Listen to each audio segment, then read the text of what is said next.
Welcome to Fundamentally Different, the podcast from Capacity that explores fresh thinking in public services.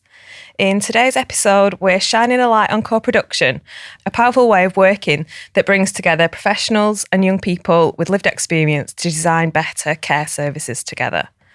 Our focus today is Juno's journey in putting people's voices right at the heart of its work, not just as an afterthought or a tick box, but as a genuine partners in shaping decisions, services and outcomes. We're joined by a brilliant panel who've lived this process. We've got Sophie Clarke, the Managing Director of Juno, who has led the development of this approach, Lois Scharf, Senior Lecturer at the University of Lancashire, whose background in social work and research has helped shape Juno's co-production model, and two of Juno's experts by experience, Sherry Austin and Rebecca Toohey, who have played a key role in making co-production real, from strategy to daily practice. Together, we'll unpack what brilliant co-production really looks like in practice, how to make sure it's more than ticking boxes, and the impact that it's already having on services, teams, and more importantly, people's lives. So, Lois, to kick us off, what is co-production? What does it really mean? So I think co-production is really, really important. And like you say, it's about bringing people together with lots of different experiences to help kind of make positive change. And I think Kellyanne McKercher sums this up really nicely in that co-production happens when you prioritise relationships, you build capacity. So this is where everybody learns. So people have got something to teach, but also something to learn. We also use participatory methods. That means that we make sure that everybody participates in whatever way is meaningful to them. But also, finally, and most importantly, that we share power, that we really begin to address issues of power. And that's what co-production is genuinely about. Great. Okay. Sharing power. How do we know when that's really happening? I would say often people talk about, and I think co-production's a good example of this. So people will talk about the fact that they're sharing power and they're doing co-production, but actually they're not. So we know it's happening because people feel it. So they feel that they're being listened to. They feel that they're being valued, respected, and that they are genuinely part of decision-making processes, and they can have input into how things are changed for the better. You know, there's positive change. So that's how we know when there's definitely shared power happening. Okay. People will tell you, they feel it. They feel it. Change happens. Okay. Okay. Running with that, Sophie, kind of going deeper and thinking about Juno, maybe firstly kind of what is Juno, and what does co-production look like in Juno? So Juno is a not-for-profit social enterprise that we've set up to deliver really high-quality homes for children in Liverpool City region. Co-production in Juno's context, I guess it started by we had to work out what would brilliant care look like, and then obviously work out how do we actually do it. And right from the very beginning, it's been the views and experiences of children who've grown up in that kind of context that have helped us understand what's the job, what do we need to focus on. So, I guess in the kind of early days, it was quite a traditional kind of piece of engagement work. So we spent a lot of time with children who, might already be engaged with kind of council care leavers groups and things like that, and use different kind of methods to get their perspective on, what's most important about the people around you, what's most important about the environment, what does brilliant care feel like, and on the kind of moments and days where it felt like it wasn't giving you what you needed, what was that like? So we kind of got the blueprint really for what Juno needed to be from that kind of co-design work with young people and, commissioners and other people involved in that system, staff who'd worked in the sector for a long time. And then it's really evolved. So, I think once we worked out what good would look like, we've then needed to kind of work with people like Rebecca and Sherry to really understand, okay, so how do we do it? Are we doing it? What needs to change? And that, as Lois said, that's kind of taken us on quite an interesting journey because we've had to work out as we've gone through that process, what do we really, what do we care about? What do you care about? What do you want to learn? And it's been a really iterative kind of process, not without its kind of ouchy moments, Sherry. But, you know, I think creating that kind of trust and the quality of the relationship, you know, we're invested in each other, we're invested in the organisation. Really fantastic things can emerge. Great. Thanks, Sophie. And great segue there over to Sherry around, you know, what does it feel like? What does it look like in practice? What has it looked and felt like at Juno? Yeah, so I think, like Sophie said, as we started, it looked very different to where it is now. It started in much more of a like informal community kind of a setting, and then as it's kind of developed and changed, and the things that we've done have kind of become a bit more professional. Is that the right? Yeah, we've had to put a lot more structure in. Yeah, haven't we? Yeah. But I think the important kind of takeaway is that there's definitely been times when it's been uncomfortable, and like, you know, we've been trying to figure out where the edges are, where we hold boundaries with the work that we're doing, and yeah, it's been difficult, but there's a knowledge that feeling's being shared, and I think that, you know, we're never left to feel that alone. We're never left to kind of carry on with our day knowing that we've been involved in something that has left us feeling a bit icky or whatever. Like, we're really lucky to have that kind of wraparound support that means that we can still engage in things that might be really difficult from our experiences, but we can do those in safe ways that we get to see the change that we make. Okay, thank you. So some icky parts that I think is really glossing over some of the feels underneath that. You talked about there's a little bit more structure there now. I just wonder, I guess, if you take us back to the start, what did that look and feel like, and how does that compare to how you're working now?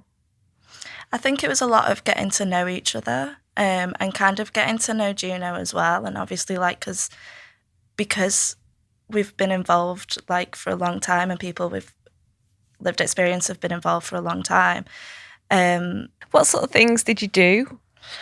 So we'd all eat together, which was something that I think was like really helped us to kind of relax into things. And there was a lot of trying to figure out what we actually wanted to do and how we could.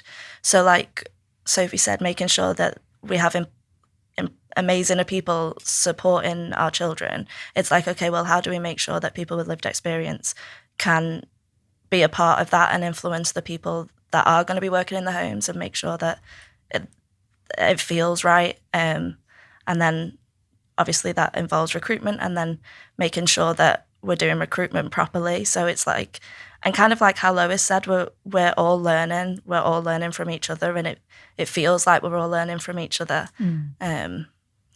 I think, and I think when we started, I had made some assumptions about where would input from people who had lived experience have the most impact, you know, and probably also be the most comfortable way of participating. So recruitment, you know, children have told us really, really loudly that you've got to be surrounded by people who've got the right values and who can genuinely love children.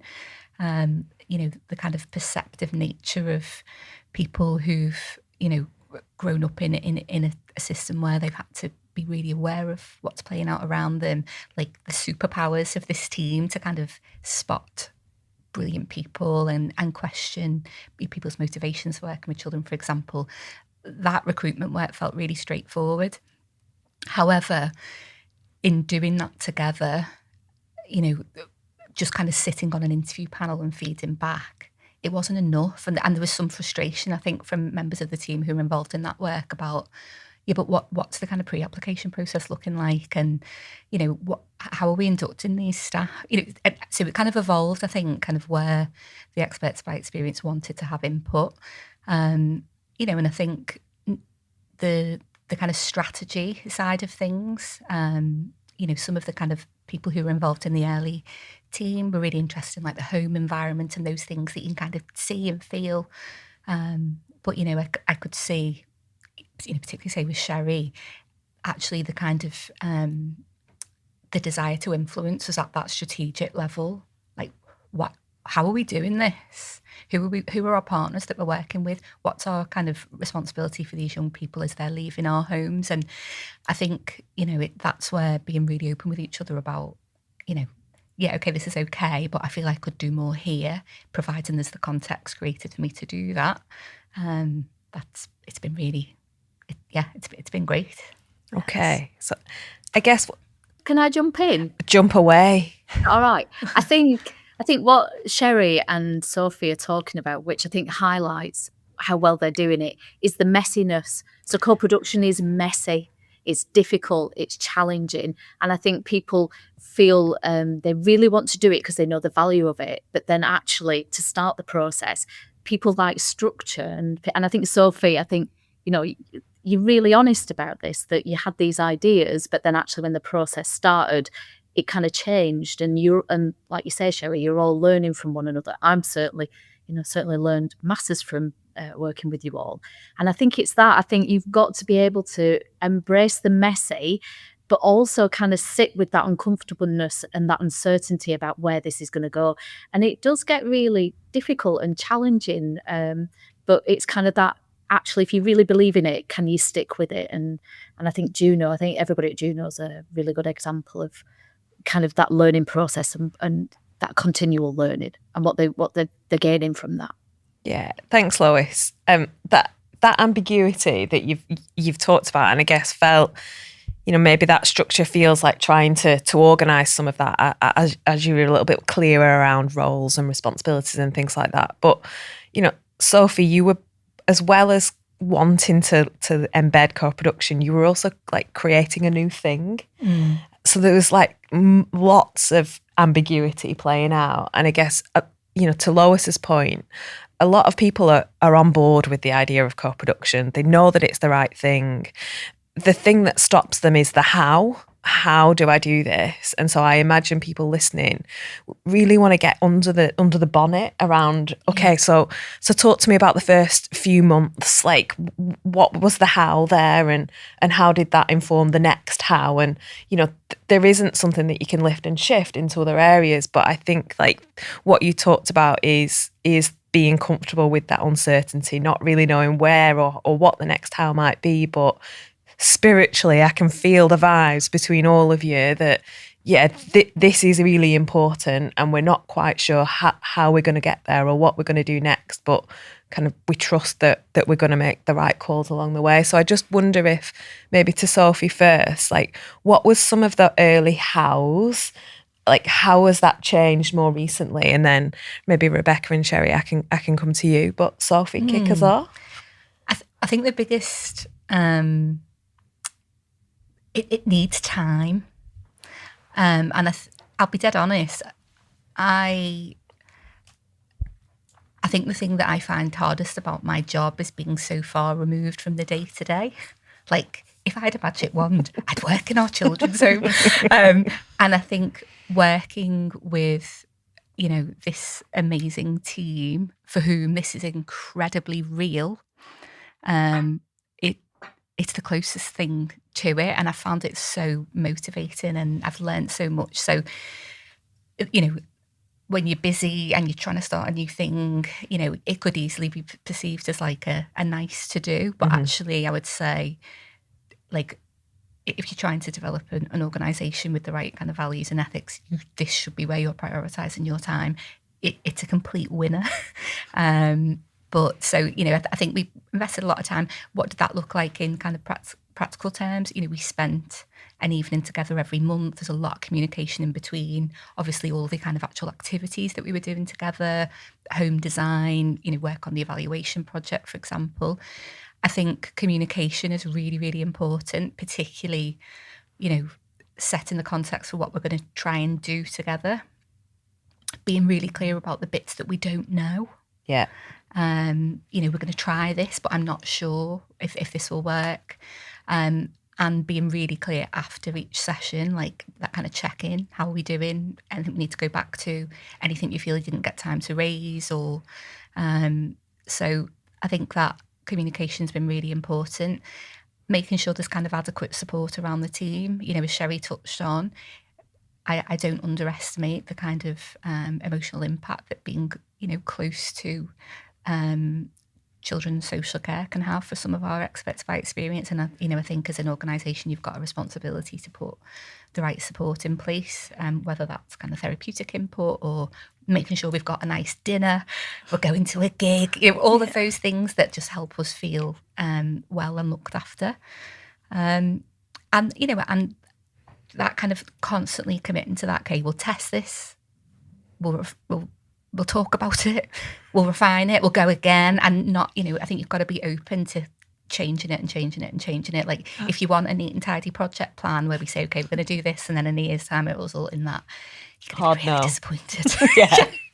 Okay. Yeah. When you have a neat and tidy plan, in practice, it doesn't always come together the way that you've planned. And throughout that process, you'll also realise along the way that what you've pre-planned might not work in action. So that's when you have to use the trial and error approach. Exactly. And, most importantly, be committed to the long term. Yeah. We're all happy to sort of hold the weight of working out what it is, as long as, we're all invested in it. And, but again, I think a lot of what we did in the kind of first year and kind of iteration of this was just getting to know each other.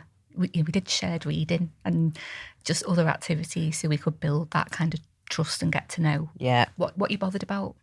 How do you want to input into this? For the context of like care experienced people, I think there's something really important of having that opportunity and space to speak to other care experienced people. It's something that I've found a lot, that like we don't really get the opportunity to talk about what's happened. So when you are given that space and time to talk about it with people that get it, you can kind of learn, actually, these are the bits that I felt uncomfortable with, and these are the bits that really stand out to me, and I remember being not so great or really great, and these are the things we want to make sure do or don't happen. Well, it sounds to me that through the connection you recognise patterns that have either been helpful or unhelpful, and that, I guess, the scale of that, Juno, is an opportunity to make some of those changes, is what I heard. But Rebecca, it sounded like you were going to jump in.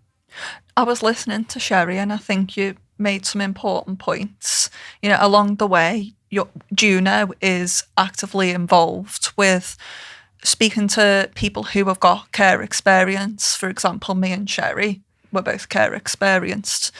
And also the kids, while they're in that environment, we have this dialogue back and forward between them, and that's what comes into shaping the care model for these children. And I think that's very important, because during my time in care, to my knowledge, I never had any input, and decisions were made for me by adults, whereas Juno is a trailblazer in the field, and they're trying to shift the way in which care is delivered to kids so that they feel like they're actually in a loving, homely environment, and that's a brand new approach.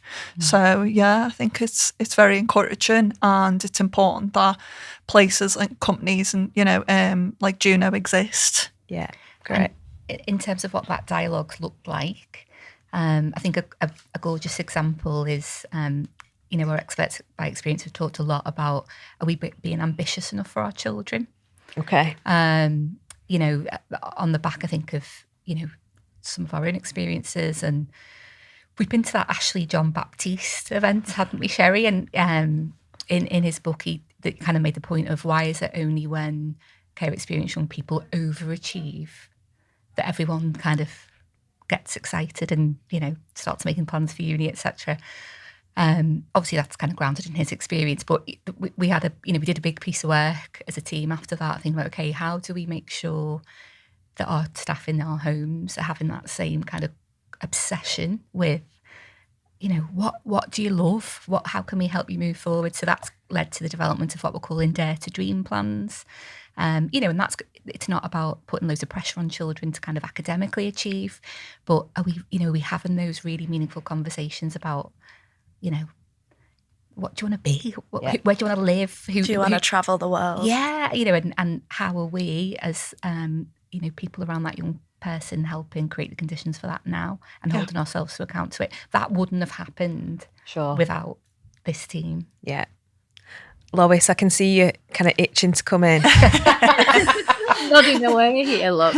And I think, going back to that how, I think one of the most important things was right at the start. So the Experts by Experience group was set up, and then they had a link person to an external organisation. And I think that was, done with the best of intention, because it was about supporting everybody that was part of the group.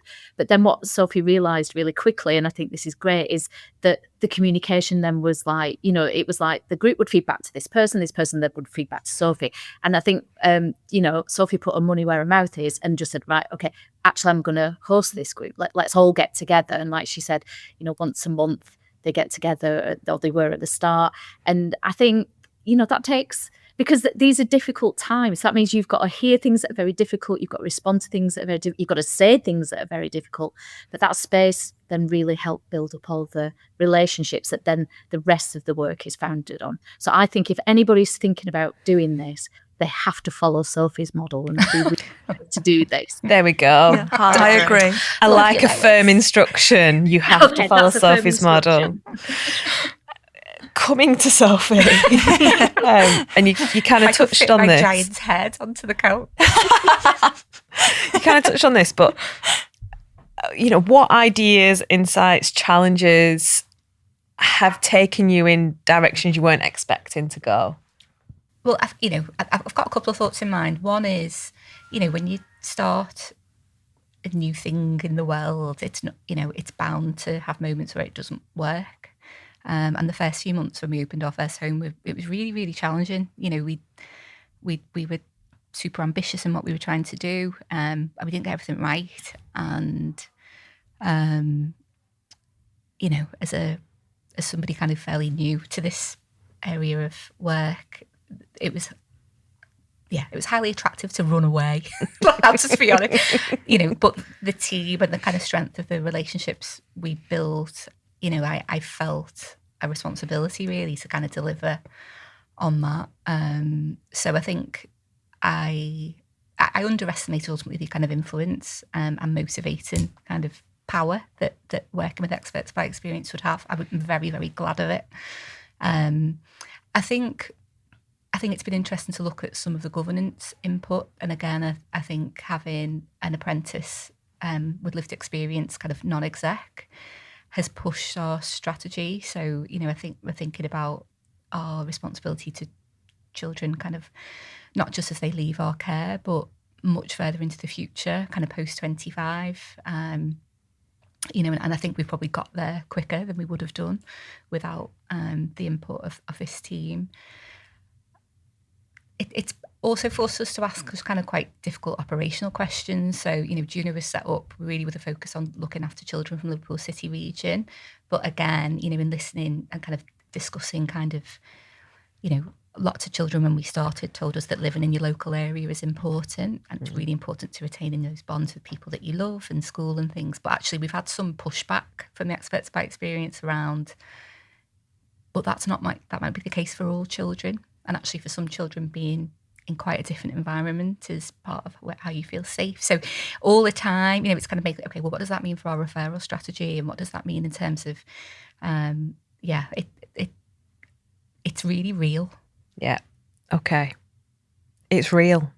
It is. Yeah. Rebecca, same question. Did you have any expectations about what being an expert by experience might look and feel like at Juno, and what's the reality of that being against what you thought it might be? Well, I am still quite new, so I have quite a small experience of working with Juno. And when I come into the role, I didn't have any expectations, really, because it's a brand new role that I've never done before. Yeah. And I decided to come in with an open mind, and I feel like what's happened along the way is it's been quite an eye-opening experience, and I feel as though it's an environment where we're actually listened to and our feedback's taken on board and taken into consideration seriously. And I also feel like it's the first time I've been in an environment where our opinion matters, and the insights that we provide, they go on to shape the care model for the kids that are given. So I don't think I had any impressions. I try not to have any impressions, but so far for the work that I have done, and it is only a small amount, I think my expectations have been not necessarily expectations, but my perception has been formulated around Juno being a social enterprise that cares about the service that they provide to children. So that's the perception that's been crafted across the last 3 or so months in the time that I've been with Juno. Okay, thank you. So there's something important here about, it sounds like you're all coming to this with I'm not really sure what this might be, what this might look and feel like, but, I'm absolutely on board with the why. Yeah. I think that can be quite common for like a common feeling for care experience people of like, I don't really know what's going to happen tomorrow. I don't know what the next 2 years are going to look like or whatever. So I'll just sit with it and see where it goes. Yeah. It's just that feeling of I am heard in this environment and I trust the people around me that they're not going to lead me into a bad place. And, I think the people around me trust that I'm going to give my best and I'm not going to shy away from going, oh, well, actually, that doesn't feel right. And actually, this might be against what everyone else is saying, but this is my experience. And I think that's just as valid. And if I'm experiencing it, then the reality is there's probably a million people, not a million, a bunch more other people experiencing it that just don't have the opportunity to be at this table. And like, Juno have given us the opportunity to be at a table that I think a lot of people don't get. We're starting to think now as well about how do we make sure that, people like Sherry and Rebecca are not just at the Juno table, but at other tables as well. And again, I think a sort of natural part of this journey has been, Lois has taught us loads about social pedagogy. And, of course, we're going to start by focusing on the quality of the relationships between us. But I think the next step is how are we supporting the relationships that this team is developing with other organisations and other people making decisions in this kind of sector. So Rebecca, you were part of a kind of central government event, weren't you, a couple of weeks ago, thinking about how can we change commissioning behaviours and procurement? Sexy stuff. So hot. Both. I mean, that's, I think, in terms of Juno's ambition to sort of disrupt what's happening around us, it's a really important place to have input. But also, in terms of the kind of professional development and opportunities that this work is unlocking for this team, we've got to be really intentional. So, we've put all the kind of professional things in place like PDPs and, I see now Juno's responsibility to make sure that we're getting, Sherry and Chloe and other people who've been involved, the next job, sure, and that influence is having more impact than just our work because they're brilliant. Oh, thank you. So are you. And Lois, I guess just kind of building on that, we've spent quite a bit of time talking about the work that's happening in Juno, but I wonder if you could bring any examples from other places around, what are the ingredients, what are the hows of this that people might be curious to hear more about. I think I will keep going back to this point. It's about being brave enough to step into a space and holding the space where people can all come together and co-produce things. So there's lots of great work that's going on round and about the country. You've got Change Scotland, which are a brilliant organisation looking at co-production. And again, it comes back to, inviting the space and leaving your ego and your professional title at the door and kind of meeting each other as equals and as human beings. But then kind of thinking about, right, well, when do I need to bring my expertise in? When is that going to be helpful to help us all kind of learn and grow and develop? And I think there's lots and lots of really exciting work happening around the country. You've got Lighthouse Pedagogy, which I know We Are Juno are kind of connected with, to hear about their journey. And I think the work that everybody's doing is great around, like Sophie's just said, getting Rebecca involved in that wider conversation. It's all right that all these things need to happen in together, don't they? There needs to be really good practice on the ground, but then there needs to be these networks that are really challenging things like commissioning, so that commissioners really understand the importance of really good quality care, and how experts with experience and co-production can kind of support that. Does that answer your question? The benefits are clear. And there have been lots of cases made about it. And we've talked about creating the space. But I just wonder if you could point to any more, practical examples that are living and breathing this. Yeah, I think, like I say, so you've got Change Scotland, so the project's up there. You've got, there's a lot of work coming out of the co-production network. You've got the Relationships Project, again, that are looking and doing a lot of work about kind of amplifying and supporting co-production work. And I think what's fascinating is that it's like co-production often happens. It's like little pockets of work within broader pieces of work. So it's really hard to kind of pinpoint whole projects that are doing this completely, because co-production, it's like magic moments, isn't it? You can kind of feel it. And so it will be those magic moments within kind of projects. Because I often say to people, you're trying to develop co-production from top to bottom, but sometimes you need to start with the small bits and nurture those and let them grow. Can I come back to you? I need to think about some. Yeah, for sure. Sorry for the pressure that created. My brain's gone. So you kind of, I'll borrow your phrase of top to bottom.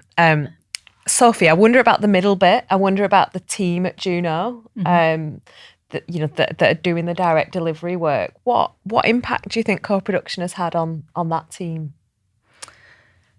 I think it is having a positive impact. The fact that experts by experience are involved in recruitment, I think it gives people thinking about joining the organisation confidence that we walk the talk. So I think people start with us with some additional trust that we're going about this in the right way. Yeah, there's some integrity there. Yeah. I think some of the input that the team have had, training, for example, at the moment, Rebecca and Sherry have been working on some induction training for new starters about what does it really feel like to be in care. So coming at, we've got the practice model, we've got loads of training around the regulations, etc. But emotionally, what might the experience be for young people is something that the team are working on at the moment. And I think some of that kind of training, it has more impact delivered by our experts and experience than it does by me. Yeah. So I think that there's that side of it, and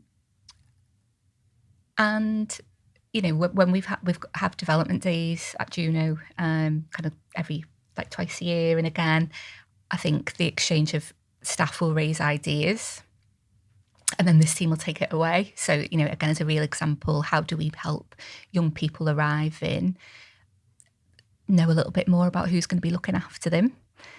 This team are now developing a kind of one-page profile that isn't just the kind of these are the qualifications I've got, but this is if I can choose my dinner tonight, this is what I'm going to have. And, going at some of those kind of more personal things. So there's a really kind of fluid exchange, really, when it's working well between, the team are saying, we need help with this. Mm-hmm. How do we help children understand? There's loads of amazing role models who are care experienced. Again, that was raised in the development day, and this team are now kind of taking that away to think about it. So, I think they do feel the impact. I imagine they'd want to spend more time with you than they do. I think from my experience of the away days, it was really nice to be able to kind of reassure the team that we feel it, we feel that they care, and at times it did get emotional and stuff. You can tell that it feels like family, and I know that's something that can be difficult in this sector, but there's something so beautiful about it, and there's so much love between everyone. Even you do just feel it. And I feel like after the away days that we had recently, like to be able to be like, I hear you, and we can take this forward, and being able to do that with a decent turnaround, and then be able to come back and be like, okay, this away day we did not long ago, here's what's come out of that, and here's what you've helped to make up as well as us. Like we've worked as a team, and we've made something beautiful, and they make something beautiful every day, and it's nice. Yeah, ultimately what, Juno is trying to create is a space where children feel loved and cared for. And I feel like if we can play any role in shaping that care model, then hopefully the children on the other end of the care they're receiving can feel our input. Yeah. Maybe they might not understand it like on, they'll understand it on a like intuitive level that people who've had their experience shaping the models of care that have been implemented in the homes. So I do think us being part of Juno does make a difference. Yeah. And I think fundamentally you make us focus on the things that really matter. Yeah. Like, it's as simple as that. Yeah, and one thing I like about Juno as well is there's no shame or judgment around if you disagree with the decision that's being made, and it is very much a safe space in every sense of the word. So we can put ideas forward without feeling as though we're going to be harshly judged. Like, get out here now. What are you thinking about?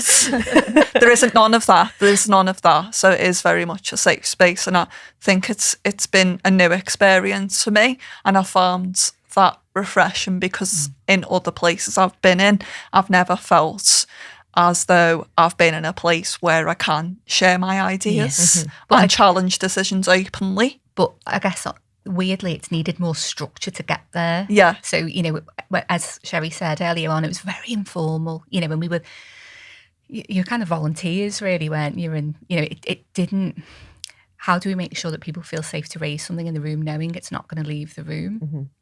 That it's going to be treated with a level of respect, even, as you say, there's boundary moments when we're actually on really different pages about what we think the right thing to do is here. That's where, like, we've got a contract. These are my colleagues. They're paid as I am paid. We've got, we're really explicit about things like confidentiality. And I don't know, as a bit of a kind of, loosey-goosey. I instinctively shied away from that, but actually it's been really important to making sure that we feel safe to really do the work, and it's work. And I think the reason I was struggling to answer the question about like is that tell us about other places that are doing this, and I'm going to get shot down.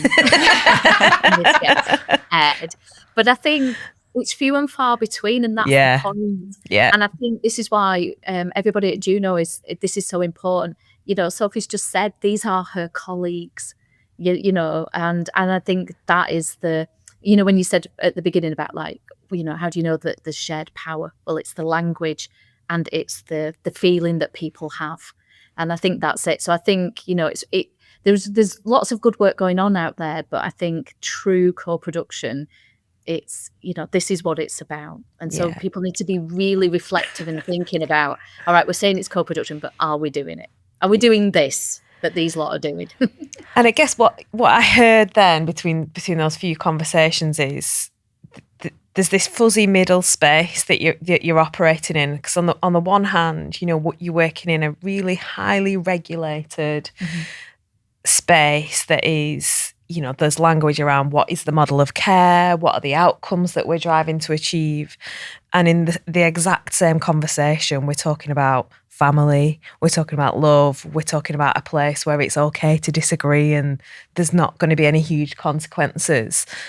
Quite often those two things feel like poles apart, but it feels like you're balancing both of those things. Yeah. And that's the job. They're regulated True. Homes. Yeah. Where children have told us the main thing they need to feel is loved and safe. So absolutely that's the tension.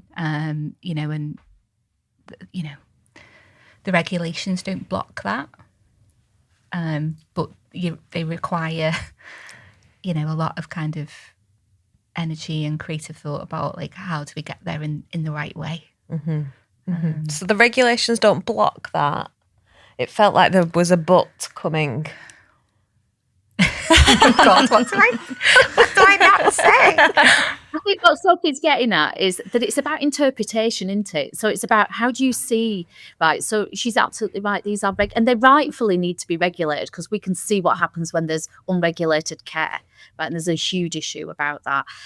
So the regulations are there for everybody's protection, but it's about then, right? How do you interpret that and then evidence that you're using them so that you are providing love, care, these safe home environments. And I think, again, what We Are Juno have done really well is there's been a big learning curve with people at Ofsted, and again, it's like being able to talk to people and relationships with people at Ofsted and commissioners are as important as the relationships between staff and experts by experience. And, so it's also spending time focusing on those relationships and being able to really evidence and explain what you're doing and why you're doing it and how it links to the regulation. Would you agree, Sophie? Absolutely. And to use a real example, obviously one of the things in the regulations that Ofsted are really explicit about is it's got to be really good transition planning for young people as they, approach 18. For the first time, we've actually involved one of our experts by experience in that conversation with one of our young people. And, it was really remarkable. I think the impact that it had, not just on the young person involved, but also, our expert by experience. And I think we're getting a bit braver in terms of kind of thinking about some of the direct work that this team might want to do. But we've had to come at that really, really gradually, both for the kind of, just being really careful because we're talking about real human beings, and it's really evocative. But, pushing the regs to the kind of, to the most kind of relational has been important.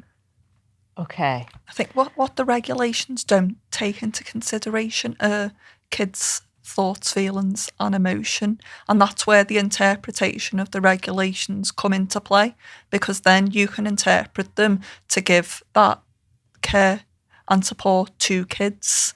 Because when these regulations are being formed, no one's sitting in a room and thinking, how are these going to impact how kids feel cared for? Well, Rebecca, ironically, there is a whole quality standard called Views, Wishes and Feelings of Children, where providers should be doing exactly that. Yeah. But interesting that's how you're perceiving it. That's how I've perceived it. Yeah. Because it's all right having these regulations and, saying this is a standard that we have. Yeah. But is it actually something that they actively try to implement? Yeah. Yeah, the and application. That's where, what is the implication of that? Because they could, like I'm saying, they might try sit in a room and shape these regulations around providing that level of support to children. But how does that translate in practice? Because sometimes with regulations, things can get left behind. Yeah, sure. And I feel like the regulations are more meant to be black and white, and they can create limitations. I smell a focus for our next meeting. You've whiffed it out. I know. We'll have a whole session on it. On that note, I'm going to try and wrap us up. But just a question that I'll come to each of you for around, what is bringing you hope about the future of co-production? And Lois, maybe I come to you to start with. I think what gives me hope is that there's more and more discussions about this, and people are, for me, it's all about relationships. And I think it makes my heart sing when I see people investing time in really doing that relational work. And I think We Are Juno are, an excellent example of that. So yeah, this gives me hope, definitely. Thanks, Lois. Rebecca? I was going to say Juno gives me hope. That's okay. There can be double points for Juno. Yeah, pat on the back for me. No, Juno gives me hope. So and us, and the fact that Juno have an expert by experience team shaping the service that's provided to kids also makes me hopeful for the future care that kids are receiving. Sure. Sherry? I think for me, it's kind of having this understanding of what it does feel like. Now I can go into places where it's not happening and you feel it, like you really, really feel it. So I think like to be able to know that we are doing a great job and it feels like we're doing a great job, and to be able to go to places where it's not happening, but you can see where it's not happening. You can see to an extent almost why it's not happening. It's just, yeah, I think there's a lot of room for improvement. And A lot of opportunity. Yeah. Seeing the good highlights the less good. Yeah. Yeah. And Sophie, what's giving you hope? I mean, I guess build on Sherry's point, like, I think people are, a lot of organisations are interested in this. I think one of the most motivating things for me has been how seriously our funders have taken this. So people like Siegelman Trust and KPMG Foundation and others who've kind of backed Juno since the beginning, they've been as interested in the journey of the experts by experience as they have the work in the homes to some extent. And, given the role that they play in sort of particularly getting, not-for-profit organisations going and making sure that we're all kind of focused around the right goals, I think it'll be interesting to see the influence that has. And I think Sherry's right that we've got a bit of a blueprint here, and that's a blueprint that we're happy to kind of share and support others with. So I think the conditions and people's kind of appreciation for how important this is shifting. It's not going to make it any easier to do. Sure. But people are bothered about doing it. Yeah. Okay. Thank you, ladies. In an effort to sum up, which isn't easy to do, I guess the things that felt loud to me is time and space to do this and to be serious about that. You've peppered in lots of really practical examples of what that looks and feels like day to day, and you're generous with your learning around that for others to test it and have a go. But I guess what's felt really loud is that absolutely you're aligned on the principles, you're aligned on the why, you are all bringing lots of different skills to this, and you are having to be continually brave with yourselves and with each other's, because there isn't a clear route through to what next looks like. But the combination of the track record of the work that you've done so far and the continual bravery around the difficult conversations and the I guess the appetite to keep holding that ambiguity and the awkwardness, it sounds like you're up for it and you're doing it and you're continuing to do it, and that is what's keeping the wheels continuing to move. Fair? Yeah. And we're up for it. You're up for it. Because we care about what we're doing and we care about each other. So it's like there's a double win. Yeah. We're not just... What we're doing matters. Yeah. Yeah. But it's also gorgeous to be able to see the people around us doing things well. And it's like when you go and watch a band live and you see that moment when everyone's making the right music, and it's like you can see that on the away days, you can see that in the homes. It's gorgeous. You can see the harmony of everyone's work coming together. Yeah. Because surely, everybody should benefit, shouldn't they? Yeah. So it's the young people that are living there and it's their home, but also the staff should really want to go to work there, and everybody should be really proud of everything that's what you should want when you go to work. Yeah. Really proud of belonging to that organisation. This team have even given us the best Spotify playlist you've ever heard. Okay. I even drive to work, I think. We must put that Spotify playlist in the show notes. Definitely. Link me. Link me ASAP. It's in the group chat. Okay, so that's it for today's episode of Fundamentally Different. The only thing left for me to say is a huge thank you to Sherry, Rebecca, Lois, Sophie for your time and taking part in a great conversation. To check out more about the work that we do through Juno and Capacity, and for more information about the guests, you can find all of that in the show notes. And don't forget to subscribe to more Fundamentally Different podcasts on Spotify, Apple, YouTube, or wherever you get your podcasts. Thank you.